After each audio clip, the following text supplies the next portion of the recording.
Hi hello नमस्ते, मी सावित्रा खडाखडे या चॅनलमध्ये तुम्हा सर्वांचं खूप खूप मनापासून स्वागत करते।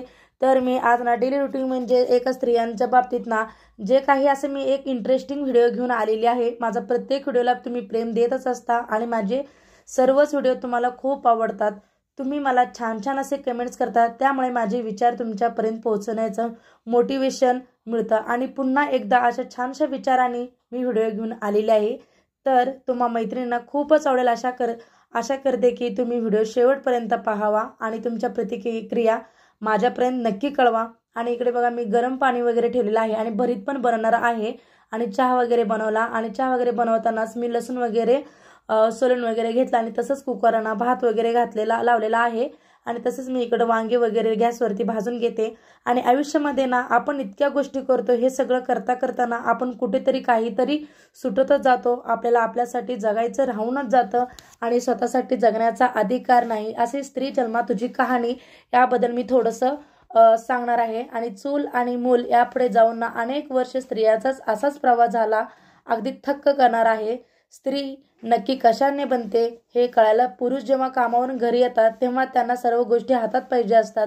जेव्हा एक स्त्री कामाला पण न जाता घरचं पण कामाला पण जाऊन घरचं पण करते, मुलाचं पण पाहते, तेव्हा नक्की ते बळ तिला कुठून येतं, एवढी जिद्द कुठून येतं। तिच्यामध्ये एखादी स्त्री मुक्त झाली तर ती काहीही करू शकते। स्त्रीला देवी मानण्यापेक्षा तिला ब्रह्मात न पडता तिला माणूस पण पाडायला हवं। तेवढं जरी बनलं तरी तिच्यासाठी खूप मान सन्मान असेल, ही एक सुंदर ओळ आहे। आणि माझ्या इकडे बघा किचन ओटा वगैरे साफ झालेला आहे आणि साफ वगैरे करून आम्ही नंतर चपाती वगैरे सगळं असं बनवून स्वयंपाक पूर्ण झाला आणि किचन ओटा साफ करून मी भांडे वगैरे सगळं असं घासायला घेतलेले आहे।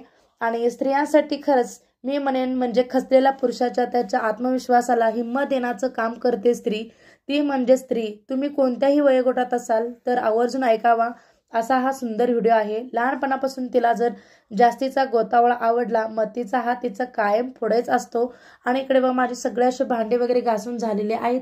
खरंच हा व्हिडिओ ना खूप इंटरेस्टिंग आहे आणि कधी स्त्रियांना असं विचारत नाहीत की आपण आपला विचार केव्हाच करत नसतो की आपण घरातल्यांचं म्हणा पूर्ण त्यांचं आपण खाणं पिणं आजारपण आणि तुमचं झालं का जेवण, पण आपण आपल्यासाठी केव्हाच वेळ देत नसतो। असा हा माझा व्हिडिओ आहे। आणि मी इकडे सगळं बघा फरशा वगैरे म्हणजे स्टाईल फरशा वगैरे आणि किचन ओटा सगळं पूर्ण साफ करून घेतलं आणि ते साफ झाल्यानंतर ना आपण बेसिन तर दररोज क्लीन करायलाच पाहिजे।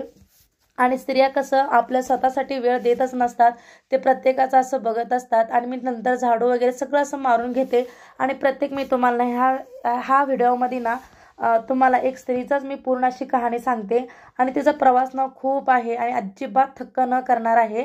स्त्री जर ना खरंच एक स्वाभिमानी आणि स्त्री मानली पाहिजे आणि ती स्वतः काम करते आणि घरचंही काम करते आणि जी करिअर पण करत असेल ना ती जॉब करून घरी सांभाळते, मुलं बाळ सांभाळत असते, अशी ही स्त्रीची जन्मकहाणी आहे। आणि खरंच वुमन्स लाईफ आफ्टर मॅरेज ती स्त्री खरंच खूप भाग्यवान आहे। आणि जर बघा इकडं मी अजून नंतर ना शौर्यसाठी ना मी स्कूलला वगैरे सोडून नंतर मी त्याला रिटर्न घ्यायला वगैरे आले आणि डायरेक्ट मी घरी नेण्याचा थोडासा शूट केलेला आहे आणि मी शौर्यला घेऊन रिटर्न घरी निघालेले आहे। अशी आहे ही स्त्री जन्माची कहाणी। आणि मी पुन्हा एकदा असं म्हणेन की शौर्यला मी घेऊन आले आणि नंतर जे काही माझं बाकीचं असं घरातलं काम वगैरे पेंडिंग वगैरे राहिलं असेल, म्हणजे म्हणा आता आपण कुठेतरी लग्नाला वगैरे जातो, जे काही असं आपल्या हातून इकडे तिकडे ना असं वस्तू वगैरे ना अस्ताव्यस्त होतात, ते जेव्हा केव्हा आपल्याला वेळ भेटत असतो ना म्हणजे रिकाम्या वेळात ते आपण नीटनेटके करून ठेवायचं असतं। आणि मी सगळे असंच कामं करून घेते, म्हणजे आता राहिलेले कामे सकाळी कसं आपलं स्वयंपाक म्हणा धुणं भांडी सगळे जे कामं असतं ते आपलं 11-12 वाजेपर्यंत होत असतं आणि हे नंतर म्हणतो आपण हे उद्या करूया आज करूया, असं आपण ते एक 4-5 दिवस असंच घालवत असतो। असं करण्यापेक्षा ना ते उद्याचं काम आजच केलेलं खरंच खूप चांगलं आहे। आणि मी इकडे एकदम असे सगळे माझे जे काही असे मेकअपच्या वस्तू वगैरे असे अस्ताव्यस्त पडलेले आहेत, मी ते सगळे असे एकमेकावरती म्हणजे जे काही वेगळ्या टिकले पॉकेट्स म्हणा गळ्यातले वगैरे बांगड्या वगैरे सगळे एकमेका म्हणजे वेगवेगळ्या ठिकाणी ठेवते, म्हणजे जेणेकरून आपण बाहेर कुठेतरी निघालो ना ते खरंच लगेच सापडायला पाहिजे। म्हणून मी असे सगळे ना जेव्हा केव्हा मला वेळ भेटत असतो ना रिकामा वेळ, मी तेव्हा असली माझी कामं करत असते म्हणा, कपडे घडी करणे असे सगळे प्रत्येक मी छोटे बारीक छोटे ना सगळे मी हे स्त्रीना आपलं घरातलंही काम करून ती खरंच खूप स्वावलंबी बनते आणि तिचं घर कसं आपलं कधी विचार करायचं नाही, घरातल्यांना ज्यांना कोणाला काही आवडतं त्यांच्यासाठी काही बनवू, ह्यांच्यासाठी काय बनवू, म्हणजे मुलांसाठी काय बनवू, सासू सासऱ्यांसाठी, सगळं ती प्रत्येक ना घरातल्या घरात सर्वांचं बघत असते। ही आहे बरं का स्त्री जन्माची कहाणी। खरंच चूल आणि मुले यापुढे ना ती जाऊन अनेक वर्ष स्त्रियांचाच असा प्रवास अगदी थक्क करणारा आहे आणि खरंच ती स्त्री म्हणजे ना असे एक ती प्रत्येकाला ना असं पाठीमागे टाकून ना ती असे मनामध्ये ठेवून ती करत असते, पण असं विचार बदलून टाका आणि ती प्रत्येक काम आपल्याला हे करायचं आहे आणि आपल्यासाठी ही वेळ दिला पाहिजे, ही अशी खरंच स्त्री जन्माची कहाणी आहे।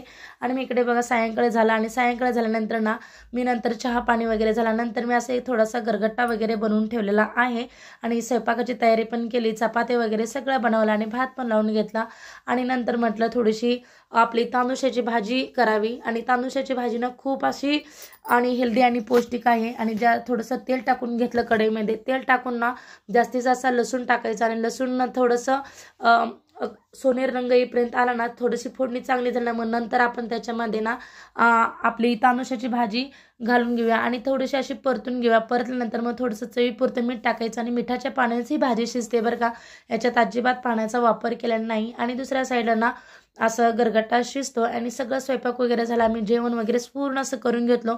एक फॅमिली म्हटले की नाही घरात म्हणजे सगळ्या मी असं मिळून मिसळून जेवण केलं ना खूप छान वाटतं बरं का। आणि इकडे मी सगळं आमचं जेवण वगैरे झालं तर किचन ओटा वगैरे साफ करून घेतला आणि भांडी पण मी घासून घेतला आणि सगळे भांडे मी आता व्यवस्थित नीटनेटके अजून लावून देते, म्हणजे जेव्हाच्या तेव्हा काम केलं ना आपल्याला जास्तीचं काम लोड होणार नाही। आणि ही मळ्यातली बघा ताजी अशी फ्रेश वांगी आणि टमॅटो आणले होते मी, ते एकदम असे काटे वगैरे होते, पांढरे वांगे असल्यामुळे खरंच खूप छान असतात बरं का अशी ताजी वांगे।